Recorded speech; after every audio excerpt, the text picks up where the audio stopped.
the truth is that you're going to feel those things. You're going to think those things, right? And it's still not helpful. It's not actually true that you should be taking it all on just because you wanted this baby so badly. It's really about helping people thrive through their whole course of transitions in their lives. So that is definitely a topic about, how do we thrive as parents? Because gosh, we know that the fertility journey is super hard, but we think, once we go through it, it's like, okay, well, surely I'm going to catch a break. And yet, we can all chuckle because we've now are on the other side. And it's like, oh my gosh, there's no real break because we just face other challenges that look different. And we can't undermine those experiences either. So that's why we thought that it'd be important. So with regards to the stress, and not stress about being stressed as we are about to labor and deliver, as we are new moms. So let's transition into that piece. Mm-hmm. Yeah. How do you speak to that? So the labor delivery part, honestly, I love hypnotherapy for that. Like, just help yourself. Go seek the support you need to help you learn to truly calm your system and learn those techniques. That's all I've got to say. Like, oh my gosh, I love that, because didn't I use that? And Sean Gallagher, who's part of Alive Holistic Health, she is the bomb. Like, she is the real deal. She was actually I don't know if you know this, but she was a former midwife first, but got burnt out and then did doula work, and then was it doing hypnobirthing, and then now she does actually hypnofertility and birthing, and really life's experiences again. So awesome. Thank you for sharing with that. So then how about postpartum? You got pregnant, like you finally have your baby that you've been anticipating for, years. And then there's a certain mindset about how we should be. And I love some of your work. I subscribed to your email. I'm a part of your email list, and some of the things that you come up with, I love it. So I would love for you to share about, being a new mom, some of the thoughts and challenges that go with that, and how you would address it. Totally. Yeah. Especially after infertility, right? This is critical. Yes. It's very specific.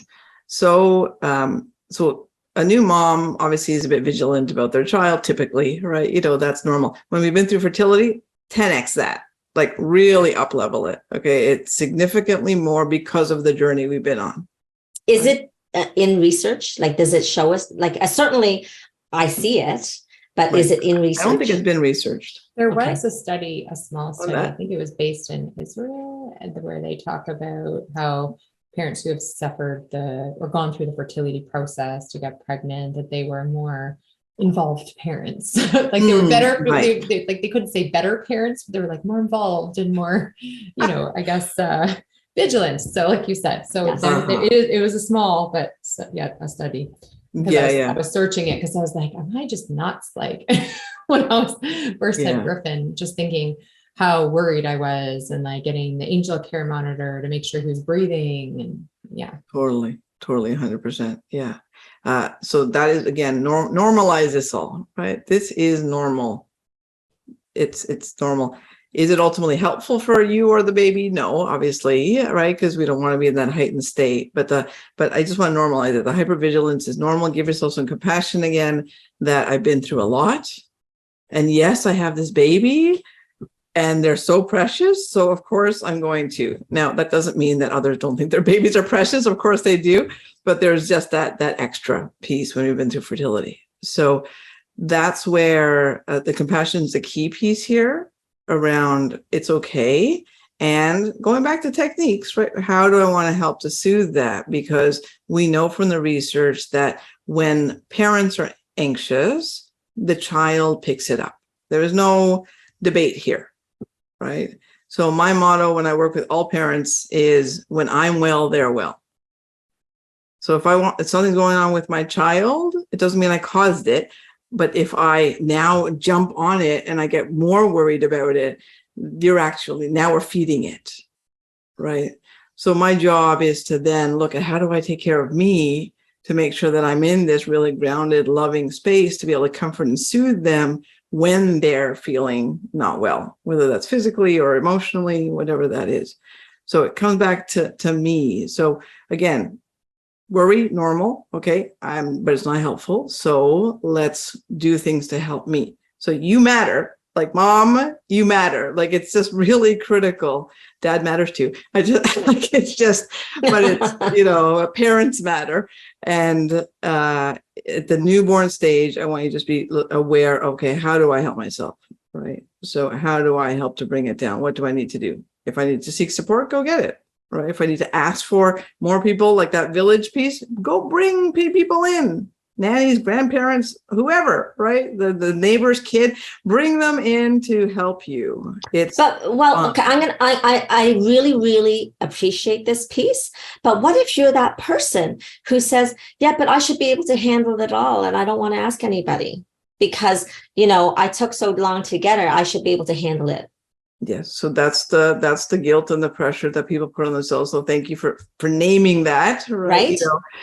Because it's true, but it's not true. I mean, it's true that you feel that, but it's not true that you are supposed. Oh, where did I go? Are you there? Okay. Yeah. Okay. So the truth is that you're going to feel those things. You're going to think those things, right? And it's still not helpful. It's not actually true that you should be taking it all on just because you wanted this baby so badly. Once you become a parent, you're in the same group as everybody else. So a newborn is a lot. A newborn doesn't sleep. Again, back to being human. We're human. We need sleep, right? Mm-hmm. So if I need to have somebody come and watch my child overnight even, okay. Right, that I'll pump if I'm nursing or if I'm using formula, and even easier. Like it's really about allowing yourself the permission to remember that when I'm well, they're well. So how about when you're so tied to, I have to make sure that this baby's well, so I don't trust anybody else to do it. Yeah, great one. So good. Yeah, so good. I love that. Yeah.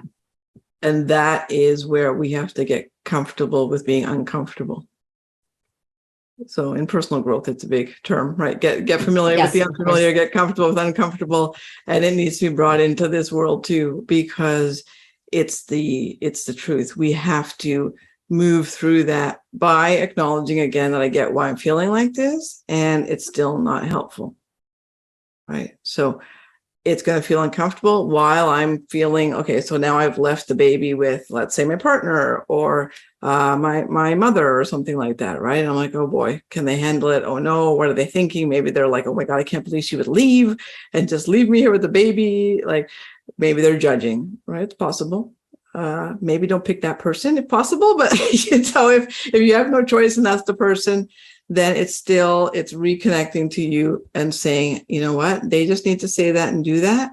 I'm not doing anything wrong. Self-care is critical to being a good parent. It's just a rule. I'm not even going to be like, it's an opinion. It's not an opinion. It's not an opinion. I think having the conversations before is really helpful, and talking about this while pregnant, recognizing that this could be a thing for you. You're going to want to take control. You're going to want to do it all. The primal instinct is like high gear. And if you have these discussions with a doctor or a psychologist, therapist, about how are you going to involve your in-laws and your parents, and to find strategies so that you don't burn out, because that's why postpartum depression and anxiety is such a big thing, because even with parents who haven't gone through fertility, they go through this where they're like, I can do it all because it's my baby, I have to be the one. And yeah, so I think it's such an important conversation. And then even breastfeeding, there's such a powerful, drive for some women to breastfeed exclusively, but even the concept to introduce that baby bottle at 3 weeks, whether you're pumping milk into it, or if it's okay if you're involving the combination of formula and breast milk, and then you're involving your partner so that they're taking one of the feeds so you can actually get sleep. And one of the rules I always say is make sure you're getting 6 hours sleep between you and your partner within a 24-hour period, so you don't feel like you're going crazy loopy. It's just protect that sleep. so that you can then make rational decisions and have other people help you because the spiral can go down, right? Well, so down. It sounds like, Tanya, you're saying about, basically shifting your story about how things should look like. Because, that self-judgment of I should take care of it all, or I should exclusively be able to do breast milk. Like, these are all the shoulda, coulda, woulda, and it doesn't help. It doesn't help. But it does exactly. So it's Yeah. like having that feeling of flexibility in kind of just bring it in, just be like, make your flexibility be your part of one of your mantras, or like, I am flexible, and I, like you're saying, Dr. Julia, that you need, and it's okay to need the village that you're going to create ahead of time and be okay with, because then you won't feel at a certain point, once that initial postpartum rush is over, just spent, because people will often kind of come in and want to help in that first few weeks, 6 weeks to 3 months, but it doesn't end there. Parenting keeps on going. So if you can be organized enough before the sleep deprivation starts, in those first few weeks, and you're trying to catch up on that and find your rhythm, if you prepare ahead of time, your team, your village, and then recognize you're going to need them, it's okay to be flexible to bring them in. Even if you're like, okay, just planting those seeds so that if you do hit a burnout period, you're like, okay, what were we talking about when I was pregnant, needing the village? Okay, now I'm totally reining them in. So I would love to add 2 points, if that's okay. One is that the concept of, being us now living in single home dwellings versus back in the day when we literally were utilizing our village, our community. And that's just the way it was. Like, kids were brought up within community, grandparents and, aunties and village, other mothers, and, they would take care of each other, right? With cooking and cleaning and washing clothes, right? As a community. And now we just don't have that. So why the heck would we put that kind of pressure on ourselves to be able to do it all? It's just, to me, unrealistic, yet we do it. Yes. Yeah. We if I could speak, could I speak to that? 100%. This is your show. I'll be quiet. Not at all. No, you guys are giving me these great questions. I love it. It's beautiful examples. So the learning that happens to us is so early, right? So our subconscious wiring, we get all this messaging very, very early on when we were 0 to 7 years old. So let's say we had a mom who also tried to do it all. Now that's the way. So even though we're going to do the planning and the prepping, and we've consulted with a psychologist or whoever, and it's all good intention, when push comes to shove, we are going to sabotage ourselves in the moment and forget that we had that list. Right? It's very common. So, and that's because it's bigger than us. So the subconscious wiring it runs our life. Actually, only 5 to 10% of our life is run by our conscious mind. So the subconscious is everything we heard when we were younger, stories everywhere, right? Role modeling for sure. So what I always sort of suggest is really slowing down when you're feeling that burnout, when you're feeling overwhelmed, when you're feeling that, recognize that you are probably sabotaging, again, pretty natural. And then it's allowing yourself to, again, get comfortable with being uncomfortable, but by soothing yourself, not by pushing through. So people like to push through, just suck it up, do it. What are you doing? Just, just ask. I'm not that person. That's not how I guide. I guide through soothing and comforting and really connecting to, the experience of what you're going through, and then saying, and I got to do it. Right. So how am I going to help myself make it a little bit better? So just like on a separate note, I don't like public speaking at all. And when I'm like on a stage, sometimes I get quite nervous, like my voice shakes and all. Here is not a problem. Zoom for some reason is not an issue, but on the stage it is, in person. And so when I get up there, I acknowledge I'm uncomfortable, but then I soothe it. I don't just like grin and bear it and try to get through it. Right? I actually, like, before I get on, I really do my breath. I really try and soothe. I'm like, okay, I'm feeling it start to get a little anxious. Okay, I'm going to soothe and comfort again. It's okay to slow down on stage, and give yourself that permission to soothe so that you can get to the other side. Is that reasonable?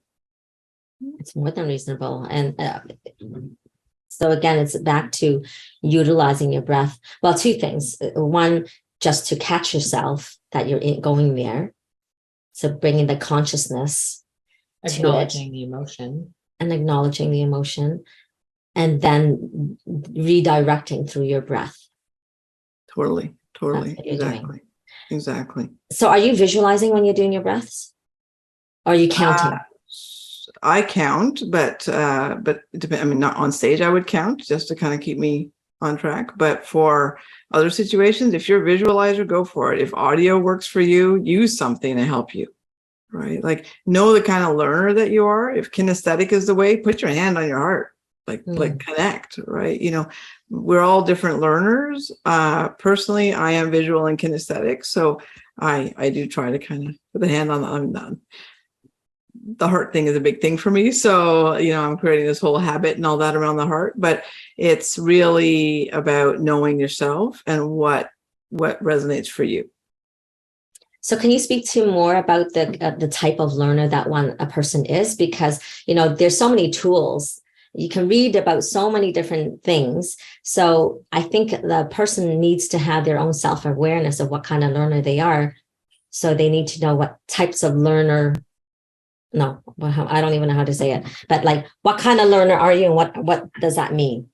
Yeah, totally. So a kinesthetic learner would learn through touch, so physical. So like, a mechanic or something would be a physical learner. They're not going to learn by looking at the textbook. They're going to learn by actually changing the engine, right? So that's going to be through touch. The visual learner can close their eyes and they can see. They can see the future. They can see the past. They're able to really, in detail, visualize it, right? The auditory, they're able to hear it, and they learn better when they hear it. Let's say a lecture, right? I can't pay attention to a lecture for too long, right? I do need some other sort of stimulation. So like when if you go on my YouTube channel, you'll see I do like a lot of drawing and things for people to change it up, right? It's not just me talking, but there's drawing, there's other things going on. Sometimes I haven't built them all in yet, but I'm trying to acknowledge that people learn differently, right? And then the other one is auditory digital, which means they need a lot of detail. What's the science? What's the, and they really need to know that before they'll finally be able to do it. So that there's no right or wrong answer to this. Know who you are and take that route. Right. Yeah. That's great. So, gosh, like we've come full circle. We've talked about preconception, pregnancy, postpartum, and now this baby's in front of you, and being kind to yourself. Is there anything else you want to add into all this? Like, because you do all these, you have a program, correct? Share with us about that. Like, what does that look like? And, being a part of someone else's village, and how community is helpful. But then what else do you have people doing as part of their toolbox? Totally. So I have, after doing all the work with fertility and then many of them becoming parents, they just continue the journey with me. And so I created a group transformation program for parenting after infertility with newborns. Very cool. Because it is specific, right? Because that extra vigilance, there's the what's next wiring that's happened, especially if you had a long fertility journey. It's okay, well, how do I get the baby, right? So what's next? What's the next step? What's the next step? So being present in the moment is really hard. So but when we're parenting, what's next is the social norm thing of keeping up with the Joneses, which is obviously not helpful. So we want to actually train and rewire. So I take them through techniques to bring them back to the moment and be mindful and recognize again, I get why you're saying what's next, and hey, let's come back, right, to the now. So we go through that. And then the other really common piece is around the guilt, as you talked about. So, the guilt around I should be happy all the time. Yes. Right. I just had a baby that I've been trying to conceive for 7 years.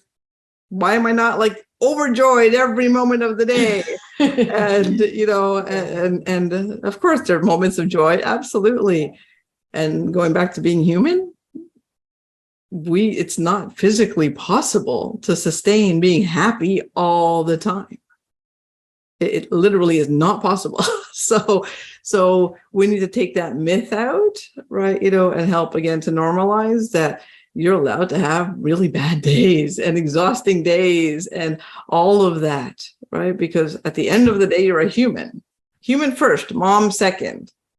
Okay? You're allowed to have it and complain about it. Exactly. Yes.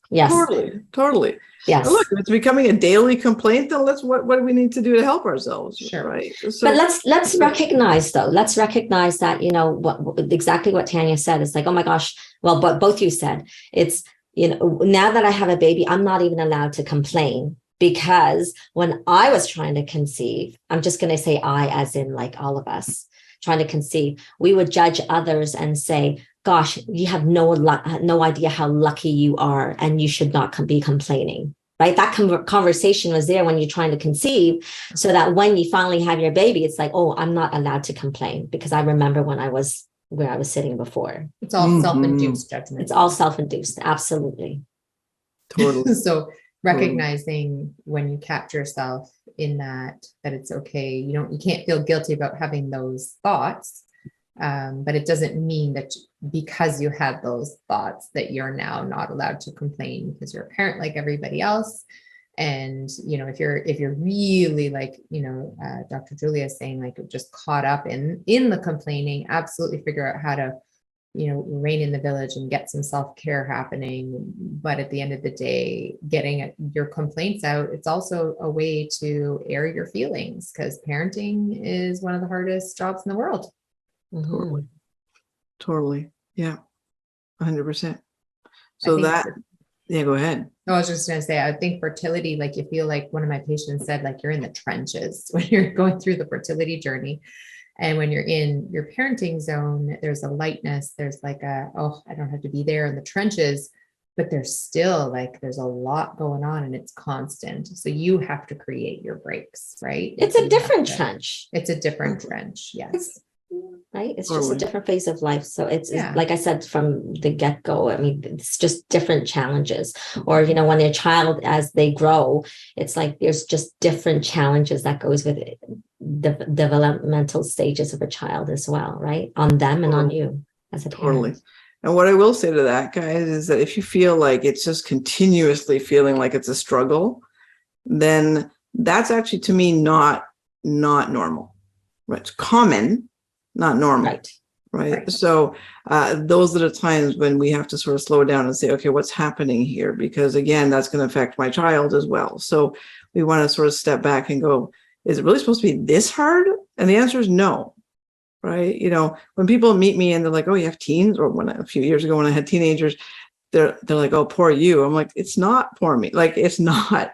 Like, I did the work, to make sure it wasn't poor me. So it is possible to not have it go that way, right?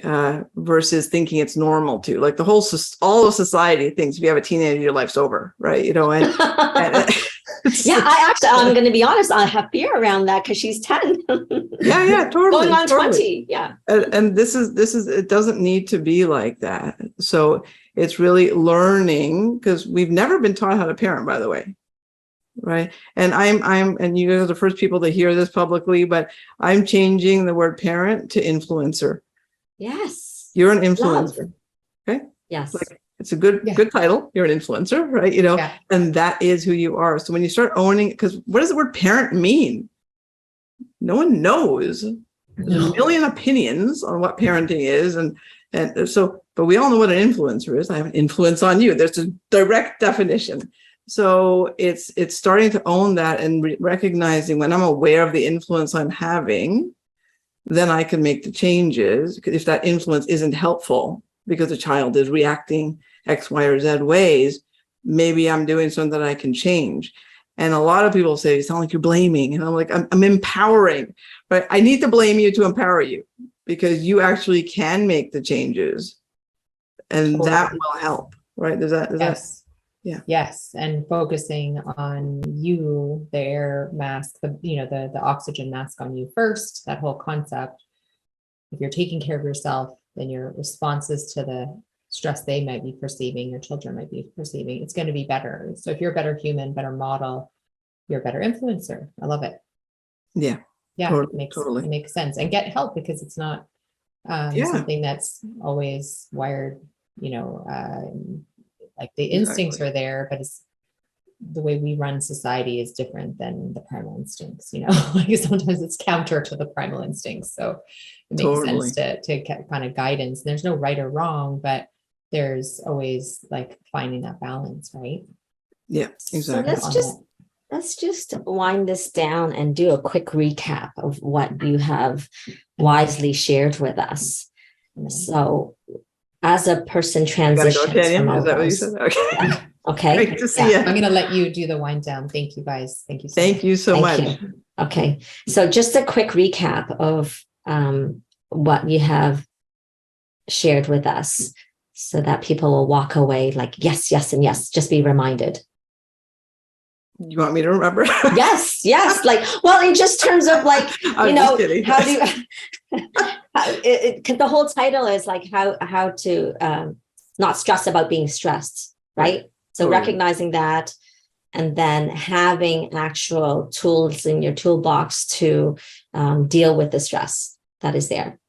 Totally. So really start with compassion, right? We've been through a long, difficult journey. We have to have self-compassion. It is critical to this entire process from beginning to end, right? That doesn't mean we're giving in or like being lazy somehow. We're just being kind to ourselves. Right? And the research shows kindness to ourselves makes us happier. So that's important. The second part is, yes, becoming aware, just noticing. Start with just noticing. When I notice I'm in that worry state, when I notice that I'm, avoiding grief, when I notice that I'm, highly feeling this like level of stress and vigilance, depending on the stage we're talking about, what would I like to do for myself to help myself right now? Right. And those are those techniques. So you can, again, download the energy protocol because they're all written there. But the second part of that is if I'm not doing the techniques. So here I am, I'm aware, I know what I need to do. I even learned the breathing. So I've learned but the implementation is going out the window because I'm sabotaging it. That's where we need to look at what's going on a little more closely. Right. And so there I would look into getting some more support around that to self-reflect. But at the end of the day, and this is again the different part, but inner child I didn't talk about. That's what when we're struggling consistently, and it's an uphill battle, we're not connected with our inner child. We're not hearing our authentic needs, and so we are not able to actually follow through with anything because we keep falling back on what we learned as truths, which versus our truth. It's getting a little philosophical now, but anyway, the point is that there are things that one can still do. So if you're getting frustrated that, I know I should do this, right? I can see I'm worrying. I'm supposed to breathe, and I just can't get to it. Every once in a while, who cares? But if you just never get to it, right? More times than not, you're not there. You can do some more inner work to be able to help to release that again with compassion and kindness. Love that. Thank you so much for speaking to this today and taking so much time and energy. And with that, I just want to share with everyone that you're currently writing a book. What is it called? I don't know the for sure title, but the practice is The Habit of Heart. Right. And a talk that I'm doing, I'm going to be calling it Whose Mind Is It Anyway? So it's kind of got some themes around sabotage and things like that. Yes. So we'll put it in our show notes when the episode comes out and how to contact you and all that information. And we'll certainly share some of your ideas on Instagram. So follow us on Instagram follow you on Instagram. What's your Instagram? Just at Dr. Julia Sen. So DrJuliaSen. And honestly, Mary, just in case people, I don't take in individual anymore. I'm only doing groups. So and talks and things like that. But really, it's, yeah, the individual is, I've got my people, we're good. Yeah, so that piece. But thank you. I really appreciate it. This was fantastic. And again, you brought some great examples. So I loved it. Yeah. Thank you so much. Excellent.